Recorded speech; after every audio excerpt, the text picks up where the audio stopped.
ఆయన not only your helper, నీకు సహాయం చేసేటువంటి వాడు, నీ సహాయకర్త. రెండవది నీ యొక్క ఆదరణకర్త. కానీ ఇంకొకటి అంటే లీగల్ టర్మ్స్లో ఆయన ఎవరంటే యువర్ అడ్వకేట్.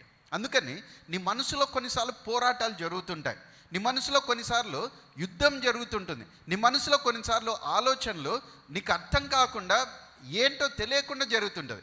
నీలోనే 2 థాట్స్ వస్తుంటాయి, ఒక థాట్ పాజిటివ్గా, ఒక థాట్ నెగిటివ్గా, ఒక థాట్ హోప్ఫుల్గా, ఒక థాట్ హోప్లెస్గా. ఆ జరుగుతున్నటువంటి ఆ పోరాటంలో, జరుగుతున్నటువంటి ఆర్గ్యుమెంట్లో నీవే పోరాడితే ఆర్గ్యుమెంట్లో ఏం చేయాలని అర్థం కాదు.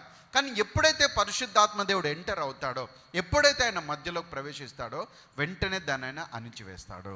హల్లెలూయా. He's your advocate.